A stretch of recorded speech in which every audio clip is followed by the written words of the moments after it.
Hi, everybody, and welcome to the Mind on Mental Health podcast. My name is Andy Dean, and I'm a licensed clinical social worker. Today, I'm once again speaking with Dr. Becca Boswell, Director of Princeton Center for Eating Disorders and Administrative Director of Psychiatric Services at Penn Medicine Princeton Medical Center. On this episode, Dr. Boswell and I discuss GLP-1s and how they affect the eating disorder treatment landscape. So I hope you enjoy the podcast and find it helpful. All right, we're going for the big guns now. All right, bring it on. We're getting topical. We're going to talk about Ozempic? Yeah. Okay. Yeah, GLP-1s. Mm-hmm. I'm just so curious. So, first of all, I don't know too much about the medications. Mm-hmm. But, like, how has that changed what you do? Yeah, it's a great question. So, first I'll tell you a bit about the medications, which sure. I find fascinating. So, they've been around for decades to treat diabetes, well-known medications for helping with blood sugar. Mm-hmm. They actually came, the compound in GLP-1s was originally in a Gila monster. Do you know what those are? They're like lizards in New Mexico. Oh, no. Oh, interesting. Yeah, okay. so like they're like giant lizards, right, that like scientists realized had a really long decaying GLP-1 hormone. Okay. Our GLP-1 hormone decays in like the half-life is like 2 hours. But I don't even know what a GLP-1 hormone is. Okay. So how is that related to food? So all GLP, it's a part of our appetite system and our satiety system. Gotcha. So GLP is sort of like the fullness signal. Got it. So it's like the amount of GLP that we have after a meal is like, lets our brain know, lets our body know that there's food in here. It's time to slow down, time to rest and digest. Don't need to feel hungry or search for food anymore. Right. The average amount, like the way that decay happens in a Gila monster GLP hormone, it's like if we had Thanksgiving dinner. It's like a mega dose. Whoa, okay. Right? Like it decays over a period of like 24 hours, and for us it's over 2 hours. Okay. So the longevity, right, of this like I'm not hungry anymore feeling is sort of like what was surprising to scientists. That also sets off a whole host of different processes in the body. So it slows down gastric emptying. So it keeps food in our stomach for longer. Okay. Right? It means like we can sort of pull all the nutrients from it at this phase and then like don't have to add more food to it. It sort of preps our muscles and our organs for an influx of sugar. Okay. And like other sort of like nutrition, and tells our brain, right, like you can turn off that reward part that's looking for food, right? Like we're good for now. Okay. So essentially it turns off that reward part that we're looking for food, or like that that euphoric feeling you might get by like seeing pizza in front of you, for example, or something. And then it also makes you feel full longer. Full longer. Yeah, so how has this affected the eating disorder treatment world? Yeah. Because, like, I mean, I guess there's so much we could talk about here, because just like culturally and socially, there are a lot of messages now around this. I can go without seeing somebody for 6 months, and then now they look like a different person because they're on this medication. There's ads all over the place for it. Everyone's talking about it. So there's like that social component. Yeah. But then like I wonder from a treatment perspective too, I mean the social component is part of that, but like what challenges is this bringing up in the eating disorder treatment world? Yeah. So I mean I think the social piece is a major piece for all of us, and for people with eating disorders especially, that we're sort of barraged by news articles and speculation about weight loss and celebrities. There's articles and conversations about the end of obesity, right? Like a shift in body image ideals, right? Like the eradication of body diversity, right? And sort of like a part of a conversation that like had been shifting for some time. And that's really difficult for people with eating disorders who have been challenging, right? These like social norms around thinness in their treatment. Of course. And just hard for people in general, right? To face more scrutiny around body size.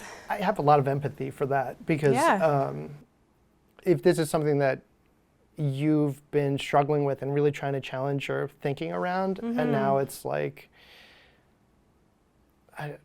celebrated and so accessible, and like I just can't imagine how hard that must be. Yeah, and I've heard it's very challenging for folks that have, started to heal, right? Like old wounds around like rejection and the way that our culture talks about bodies to see this new wave, right, of like weight loss effort. Right. To be fair, there's waves like this every few years, Good right? point. Like there was fen-phen, right, in the 90s, then everyone started having heart attacks and they took it off the market.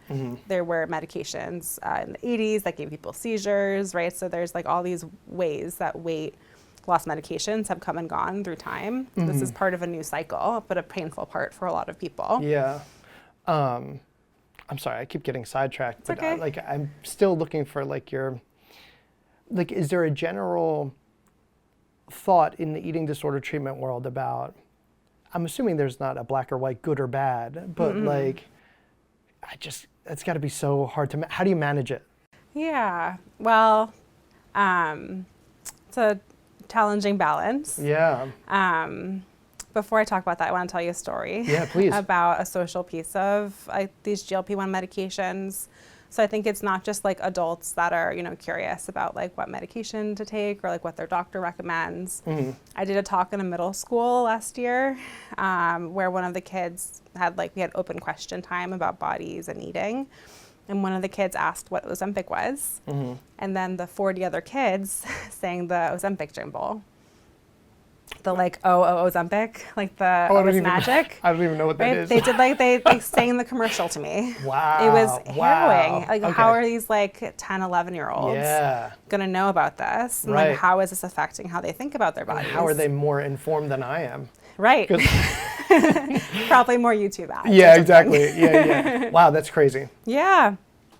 So that's just a good illustration of like a good illustration of how pervasive it is, even in really young people. Yeah. Okay. And then as a clinician, right, like navigating these medications, right, like we've known that these medications exist for a long time for folks with diabetes. They're very effective medications for diabetes. It sort of like means less injections, could mean people aren't dependent on insulin, could be really helpful for a lot of folks. But the doses for diabetes compared to weight loss are so different. It's like 5 to 10 times the dose for diabetes to get weight loss. Oh, okay. So that means 5 to 10 times the side effects. Right. 5 to 10 times more nausea, more vomiting, more discomfort, more loss of hunger, more loss of that sort of reward system process. It just seems like a really big sacrifice people make, right? Like to take a really strong medication to change their body size, when as a clinician, I don't think of body size as a medical condition. I guess I'm curious about that because I know a few people who they talked about body positivity a lot prior to Ozempic. Yeah. And at that time, we're saying that there's no correlation between like physical health and body size. And now that Ozempic and GLP-1s are available, they're on them, and they're on them because their doctors have told them that they were obese and they needed to do something about it. So now they're on the GLP-1. Yep. Help that make sense to me from your perspective. Yeah. So the medical field thinks about like BMI and body size historically has been an indicator of like health overall, even though as a measure it's not very good, right? It's really a ratio. It doesn't take into account You told me about this. Yeah, I talked about it before. It doesn't take into account body composition or race and ethnicity or gender, right? It's just a set of numbers. And really is only accurate on like population scales. Is a really poor individual health indicator. And a couple of years ago, even the American Medical Association said we can't just use BMI as a health indicator. We need more than that. Yeah. But the sort of legacy of this persists, so that there's a belief in medicine that like health and size are correlated. We know that for individuals, that's really truly not the case. And there's a lot of moderating factors that could mean that for many people, being in a larger body is a healthier place for them than being in a smaller body. For a host of metabolic and psychological reasons. So essentially, are you saying that like the medical field, they're still stuck in this thinking that may not be accurate? Yeah. Okay. Yeah, I do think so. Okay. I think that there's starting to be shifts around it, but there's so much money to be made from new pharmaceuticals, that makes and sense. there's a lot of advertising and promotion. Right. And it is a really dramatic initial effect that people see. But we don't know about long-term efficacy. We don't know about safely monitoring, right, the use of these medications. And we don't know about the long-term effects of malnutrition in folks that are taking them. So there's starting to be data about older folks who have taken Ozempic and medications like that, who start to have sarcopenia and like loss of muscle and bone density, which put them at more health risk than they would have been otherwise. Okay. Thanks. Sure. This is more psychoeducation on my end, but do you find that people with eating disorders can abuse these medications? I absolutely find that people with eating disorders can abuse GLP-1s and that well-meaning doctors can almost encourage it? Can encourage it. And folks that have larger bodies, they often think about, this will cure your eating disorder. You don't have to worry about like body shape or size and won't feel out of control of eating, which doesn't target any of the core psychopathology of the condition. Good point. We've also seen doctors, even in malnourished patients, say, the food noise you're experiencing is too loud. This will calm your food noise. But really what that does is make them not hungry and make restriction much easier. Right. You can get these medications on compounding pharmacies and control your own doses and take more than prescribed, right? And so there's all of these risks, and we've seen all of that happen in patients with eating disorders. I'm going to put this through my own lens again because I can't help myself. Sure. Generally speaking, I'm not a doctor, but from a CBT or an ERP perspective, I don't love it when people are taking benzos to manage anxiety. Because it just decreases the symptoms. They don't learn to tolerate it. They don't learn to challenge the thinking surrounding the anxiety when it pops up. Is it sort of similar here? It's very similar here. I think about this as like appetite suppression is sort of like a benzo for anxiety. Got it. Right? And so if you're suppressing appetite, then you're not challenging, right? Like the fears around restriction or hunger. And not eating regularly, right? There's so much restriction that comes from these medications. So it means that basic behavioral target in CBT is not met as easily. Yes. Okay, that makes sense. I guess in terms of things you might want primary care physicians to know before putting someone on a GLP-1, would that kind of be the word of caution you might give them? Is that essentially we're not like targeting any of the underlying psychological structures that might be happening to reinforce the eating disorder because we're just dampening reducing everything the with symptoms. Right. Yeah, I mean, I think there's a larger question around like how are we screening folks for appropriateness for GLP-1s. So there's no universal screening recommendation for eating disorders. There's no, like doctors are not required or even advised, right, to ask people if they have a history of an eating disorder or current symptoms of one before prescribing them, which I think is a major miss, right? We know this is a risk in a vulnerable population to be treated with these medications. And, in the context of significant changes to someone's body, right, there isn't a recommendation around ongoing nutritional or medical monitoring with these medications. Okay.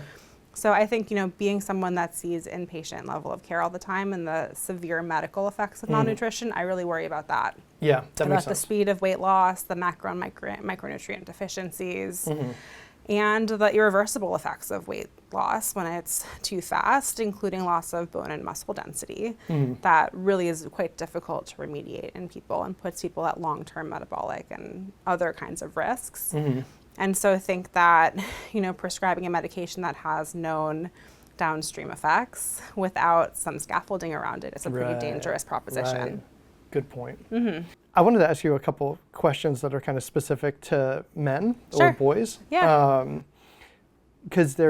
I think when people think of eating disorders, typically they think of women or girls, right? Yeah, it's so well known. There's an acronym for the stereotype. What? It's the SWAG stereotype, the skinny, white, affluent girls. Right, which everyone assumes are the ones that have eating disorders, but we know that that's fully untrue on every level. Yes. Right, that there are more people in larger bodies than smaller bodies with eating disorders. There are more people of diverse ethnic and racial background with eating disorders than white people. It really spans the whole socioeconomic. Did you just say there are more people of ethnic background with that aren't white with the eating disorders? Of course, yeah. Okay. It's just who gets access to treatment, right? In the same way that it spans socioeconomic access, right? Like there's there's so few treatment opportunities for folks with public insurance, right? That their eating disorders just go untreated unless they can find access or it's really, really bad. That's a really good point. And I think that's true for gender too, that like girls are easily detected and like monitored for eating disorders in ways that boys are not. And so when boys get access to treatment, they're often sicker and in worse shape than they would be otherwise. That makes sense. Okay. Swag. Yeah. I'll remember that. Yeah. Thank you. One of the things that my algorithm has been sending my way recently, because I find it disturbing, is this looks maxing craze. Oh, yeah. And that tends to be, I think that's more of a boy thing. I think it's more targeted towards like boys and men. But it's the same kind of It's the same body marketing image around stuff. like, I'm going to make you feel bad about your body, going to make you buy something to fix it or Right, do exactly. something dangerous to... It's essentially diet culture. Exactly. But that prompted me to want to ask you about that. Like, is that something you see or treat in the eating disorders world? And the other question I really was curious about is just like, what are there any differences that you see when it comes to boys and men versus girls and women? It sounds like one of them is they're oftentimes sicker when you actually get them in the door because maybe it's gone They're screened undetected. differently. Yeah, I mean, I think one of the things that's hard for clinicians to detect without some good training in gender-related differences in eating disorders is what body image norms look like across genders. And so for like cisgender girls, right, like everyone assumes that it's like to be skinny and fit, like that's sort of the default assumption. Right. And for boys, right, like there's, you know, like more muscularity focus, more athleticism focus. And so often the body image concerns that we see are more around sports performance, around how much they can lift or how they can build muscle, and they engage in maybe less restriction behavior, but more, not like overall restriction, but do more of that like micronutrient, macronutrient restriction, and a lot of exercise, right? That like isn't the social norm all the time in women, is sometimes, but not always. And then there's folks that are gender diverse, right? That like don't sort of fall in either of those categories, that have complicated body image related concerns that are hard for non-trained clinicians to detect, that can have to do both with size and with shape and gender themselves. Can you give me an example of that? Yeah, so for example, someone who was assigned female at birth but is a boy, right, might have a lot of worries about showing secondary sex characteristics, restrict their intake in order to appear smaller. Got it. Or might eat much more than they would otherwise to disguise secondary sex characteristics. And so there's ways that shape and size intersect in gender diverse folks that are not true for cisgender boys and girls. Okay, that makes sense. Are there ways you might like tailor treatment differently for a boy versus a girl if they are coming in with more of that, like they're striving for more muscularity or they're restricting or they're maybe it's like exercise bulimia kind of thing, like where they're working out? The treatment targets are really the same, right? It's like, how do we get you the right nutrition for your body to not be malnourished, and provide education about distorted beliefs about what you're supposed to eat to have your body look a certain way, and like risks of thinking that way about yourself and about others, right? It's just the gender flavor of it is different because the cognitions have different content to them. How might the content be different? So for example, right, like a boy with a eating disorder that involves a lot of muscularity focus might be really focused on eating a lot of protein and avoiding carbs and working out twice a day and lifting really heavy weights to gain muscularity. And what's distorted about that, right, is we know that people need carbohydrates, right, to have energy to engage in activity. You need it for your brain to function. You need it for your organ systems to be healthy. And that having too much protein can be pretty toxic, can like impair muscle recovery, right? So there's like some inaccuracies, right, in the beliefs about the food and about the exercise, right? Like to not leave enough time for rest doesn't allow for muscle repair, right? It's sort of not fitting the scientific facts around like how to treat your body well. Right. And then there's the other layer of it, of the belief behind the drive for muscularity that that's the only way to be welcome or accepted by your peers or by people you're attracted to or to have status, right? Like the same kind of beliefs that we see in girls just flipped around to be about shrinking and being smaller. Yes. Really good point. Yeah. And as you're thinking about that, or talking about that, I'm thinking about like, there are all these like wellness influencers and stuff for boys and more targeted toward boys and men. Yeah. Where it's all about just like eating protein and counting your macros and Right, exactly. working out and It's lifting. a multi-billion-dollar industry Yes, that of course. has taken advantage of women for a very long time Right. and found a brand new market. Yes, that's a really good way to think about it. Yeah. I was curious what you personally really like about working with this population. Why do you do it? I'm really drawn to complexity, and I find a lot of like interpersonal and social complexity in eating disorders, right? That it's not just about treating, right, like a psychological process that's maladaptive, but also helping people find a way to live in a world that involves a lot of distortions around how people should be or should look, and find a lot of joy in seeing people's selves come back. Like when they're no longer eclipsed by the eating disorder, they kind of walk onto our unit like ghosts and leave as real people. You can see the lights turn back on once people are nourished and like welcoming themselves for more than just how they appear. And that's a really wonderful process. That's an amazing feeling. Yeah. All right. I'm going to give you this is my last question I always ask everybody. Okay. I'm going to give you a magic wand. And with this magic wand, you can say anything you want to anyone who might be struggling with an eating disorder. What might you say? What would I say to anyone struggling with an eating disorder? Your body is the least interesting thing about you. You're so much more than that. Our bodies are gifts that help us live in this world, but they're only a part of how we walk this earth. They're not who we are. And who you are is your values, your relationships, your goals, your dreams, and not how you look on this earth. Amazing. Yeah. All right. With that, I'm going to let you go. Okay. I always enjoy talking to you. Thanks for Yeah, coming. likewise. Thanks for having me. Thanks. Thanks.